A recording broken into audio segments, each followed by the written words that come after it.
Merhaba, her hafta yeni bir bölümle karşınızda olduğumuz Sinemaskop yine dolu dolu. Uzun zamandır beklediğimiz filmler, sinema dünyasından son haberler ve dosyalar, vizyon filmlerinin kamera arkaları programda. Sinema dünyasından habersiz kalmamak için hemen Sinemaskop'a başlıyoruz. ...125 ressam tarafından 165.000 kare tek tek çizilerek 10 yılda tamamlanan bir şaheser Loving Vincent. Filmin yönetmeni Hugh Welchman ve yapımcısı Sean Bobbitt Antalya Film Festivali'nde sorularımızı yanıtladı. Loving Vincent 29 Aralık'ta sinemalarda. Vincent van Gogh killed himself. How does a man go from calm to suicidal in 6 weeks? Hello, welcome to Turkey and Antalya. Hello. How is it going? Yeah, it's going very well. We had a very exciting night last night because it was the Turkish premiere and we were sitting up there waiting for the film to start and they kept bringing in more chairs because there were so many people. It's really crowded. So, yeah, they told us it was the biggest crowd of the festival, so we were happy that so many people were interested in the film. So, did you like our audience? Yeah, I mean, that's fantastic. It's a beautiful setting and they seem to be, very passionate about the film, so we're very thankful for that. Okay, let's talk about your animation movie. Loving Vincent is such a remarkable movie and is the world's first oil painting movie. Mm-hmm. Feature length, yeah. Yes. How did the idea come from? Dorota Kobiela, she came up with the idea 10 years ago. She actually came from a background where she was a painter. And after she graduated from art school, then she was doing most of her work in the film industry and animation and VFX and graphic design. And she had something of a crisis when she was 29 and thought that she was going in the wrong direction in her life. And she was thinking about going back to becoming a painter again. And then she decided that what she wanted to do was combine her two passions, her passion for painting and her passion for film. And so she wanted to completely paint a film.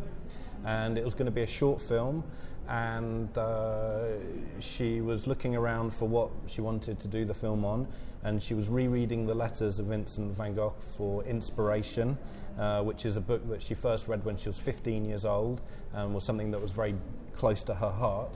And she was reading it and it struck her, especially because Vincent only started painting when he was 29, so the same age as when she was thinking about what she wanted to do with her life. And so she decided at that moment it's such a powerful story that she wanted to bring his paintings to life to tell his story. So she started working on a short film and then she met me. And we fell in love. And it's a love story too. Yeah. And we got married, and then you made the movie. Well, and then she was actually working for me on my previous film, in the 2 years that we were working on that film, I started to discover about her project, and I also fell in love with her project because I thought visually, even though I'd been working in animation for 10 years, I'd never seen anything like it. I thought it was a very fresh and exciting visual approach to making a film. And also I just thought the story of Vincent van Gogh was amazing, and there are so many people who are very passionate about him that we should try and do it as a feature film and bring it to a wider audience. So I think in 2012 we did a concept trailer, and at that point, we were seeing if it was going to be possible to do this very fresh and very new style. So that was our kind of experiment, and it turned out very well. And I went to meet with Sean, and because I wanted a producing partner on the project, and I showed it to Sean, so he became involved at that point. So, what brings you to over there? I want to do something for Vincent. You're not going to stir things up again, are you? I've had quite enough weeping over that nutcase. Talk about how you involved the movie. Well, just like Hugh said, he basically, we had met when he was doing Peter and the Wolf, but just briefly.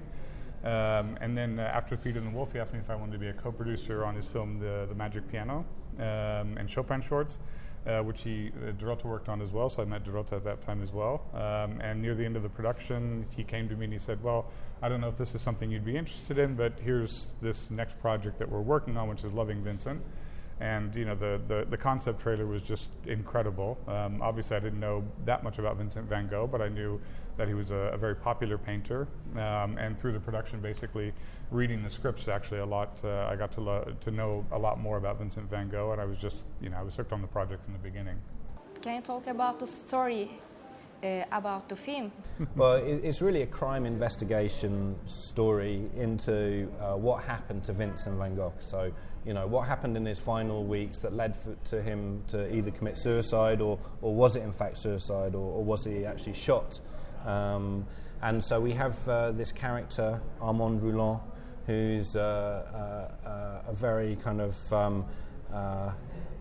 lost and fiery young man who is sent on this mission by his father, who was Vincent's best friend when he was living in the south of France. And Armand Rouland is charged by his father to go and discover what happened to Vincent van Gogh.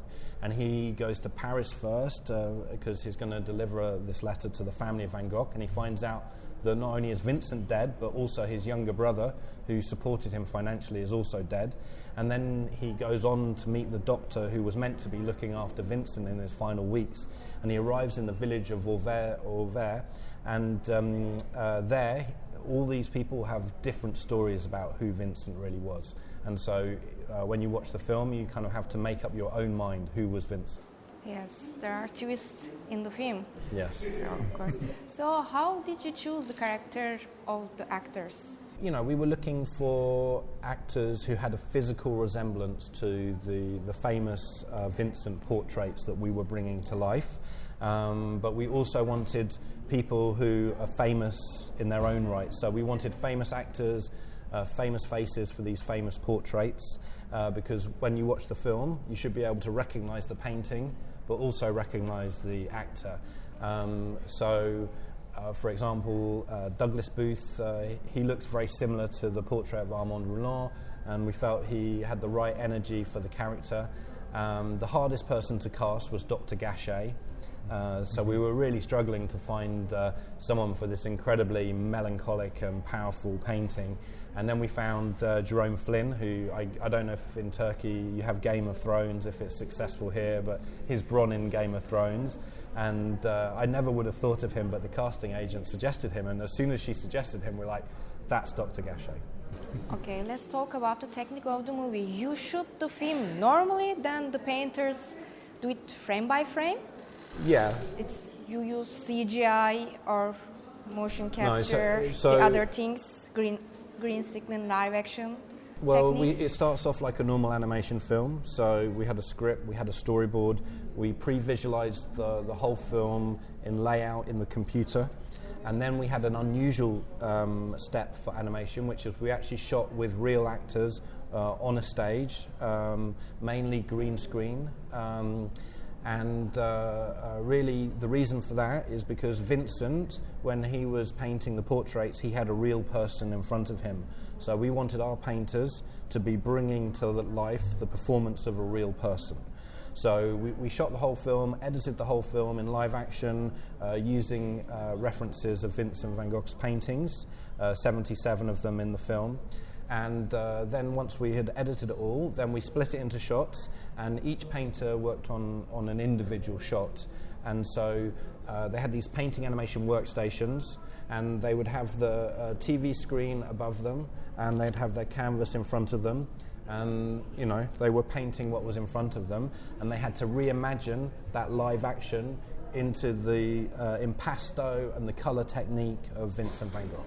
How many painters did you work with?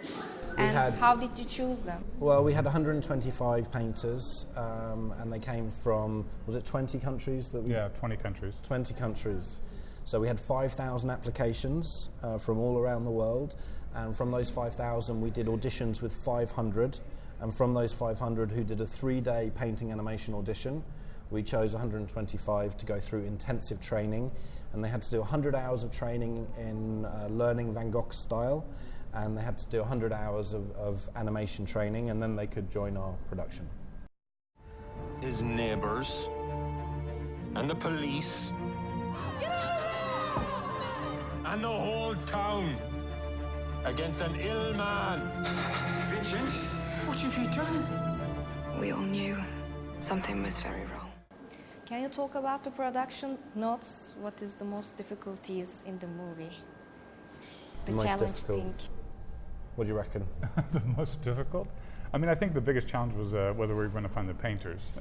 Originally, we were going to look for painters only from Poland, and I think we'd found about 60 from Poland. But because the production kept sort of, because of financing, it was delayed and we weren't moving forward as quickly as we wanted. The trailer of the film went, which was basically just a recruitment trailer, went viral, and that's when we got basically the 5,000 applications. Which was just a fortuitous event that suddenly we were looking at how we're going to find more painters. We started looking in the Ukraine, and then suddenly we had 5,000 applications from all over the world. People who are willing to buy their own plane ticket to come to Poland and work on the film. So I think that was a big challenge, and also just managing.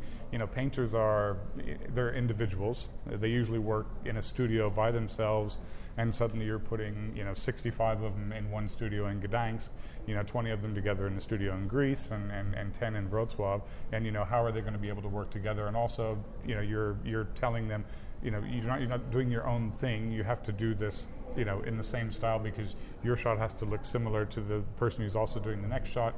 So I think that there were some challenges there, but the painters were they were brilliant. I mean, I think that especially when we increased our painting staff up to 65 in Gdańsk, it really brought in a kind of a breath of fresh air and excitement. People who had traveled all over the world basically to come together and work on this unique artistic project. Yeah, I think Vincent would have been very happy that we brought together so many painters to work in one studio together, because that was one of his dreams, was to have a studio where painters worked together. If only I could have been one of them. Great artists are not peaceful souls. That is the price of your path. Is it worth it? So, do you know how much paint was used in the movie I during think the it's 3,000 production? litres, yeah? Yeah, 3,000 liters. 3,000 litres. Yeah. So it's quite a bit. Well, we actually got a painting sponsor at the end, so that was nice. Yeah, so all the paint was sponsored by Royal Talens, and they actually have a brand of paint called Van Gogh, and that's what we were using, coincidentally. Yeah. So, what is the funniest or unforgettable moment of making the movie? The flood. Yeah, that was scary and slightly funny. So we had a flood in the studio, and all of the paintings got wet, and all of our painters were so upset that they were running into the flood, but we had all these cables and everything, and we were like, get out of the water, we're more worried about you than the paintings, and they weren't worried about getting blown up or something, and they were just going in and getting armfuls of paints, Save the paintings, and we're like, save the painters, forget the paintings. So, what do you want to say to our audience for Turkey, for loving Vincent? For loving, we've been loving Vincent for many, many years now, and we hope that when you see the film that you'll be loving Vincent too. We know that Turkey is a very cultured country, and so we are sure that there are lots of Van Gogh fans and people who are open to new experiences in the cinema, and this is definitely a new experience. Yeah, okay. What do you want to say? No, I mean, I really hope everybody enjoys the film. You've been very hospitable to us, and I hope we can repay that by showing you a film that you'll be amazed by. By my work, what this nobody has in his heart. You're loving Vincent. Yoğun bir sinema turunun ardından yine Sinemaskop'un sonuna geldik. Haftaya yine dolu dolu bir bölümle aynı gün ve saatte tekrar ekranlarınızda karşınızda olacağız. Hafta içi boyunca sinemadan haberdar olmak istiyorsanız da sizleri sosyal medya hesaplarımıza bekliyoruz. Sinemasız kalmayın. İzlemediğiniz filmde kalmasın. Hoşça kalın.